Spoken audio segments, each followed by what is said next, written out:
Well, howdy there, Internet people. It's Bo again. So, today we are going to talk about the Supreme Court and the decisions we are waiting on.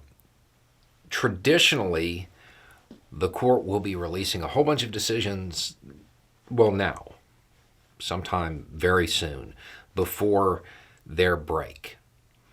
There are a number that are pretty important. So, what we're going to do is go through and briefly describe what the case is, the decision that people are waiting on, and just kind of run over them. The reason we're going to do this is because I got a message from somebody saying, hey, when these court cases come out, they all have these names, and nobody actually knows what they are when the news first breaks.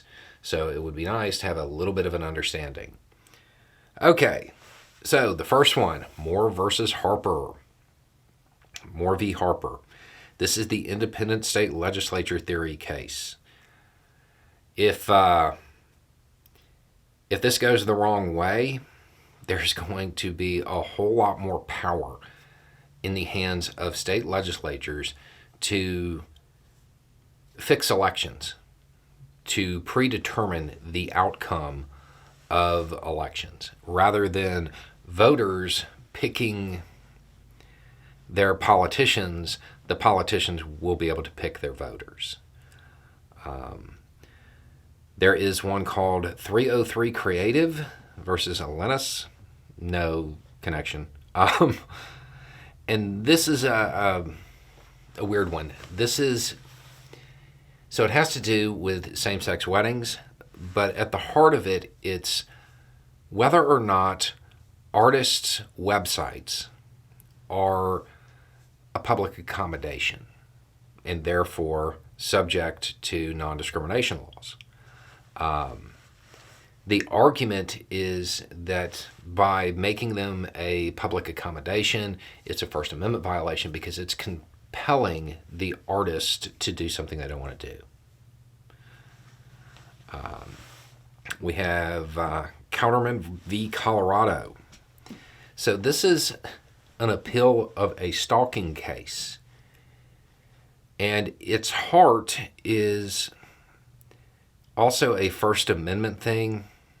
And the justices will kind of have to decide where the carve out for threats is.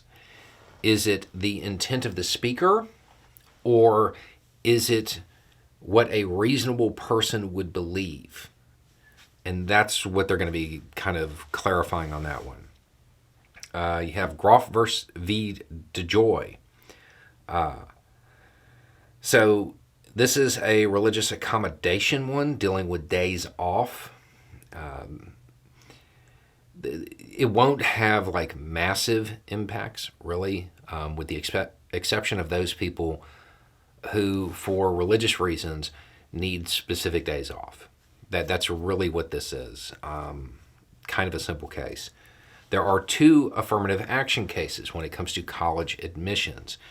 It is Students for Fair Admissions v. President and Fellows of Harvard, and then Students for Fair Admissions v. the University of North Carolina. This, I got to be honest, this one is probably, I feel like the justices are going to say that affirmative action needs to go away in college admissions. I think that's where this one's headed. There are two student debt cases, Biden v. Nebraska and Department of Education v. Brown. If either one of these goes against Biden, they're back to the drawing board on student debt relief. So those are what I think are the big cases that people are going to be waiting on. It's also worth noting that during the same time period, the court will announce its next docket, and it'll let everybody know what else they're going to be looking at in the next term. Anyway, it's just a thought. Y'all have a good day.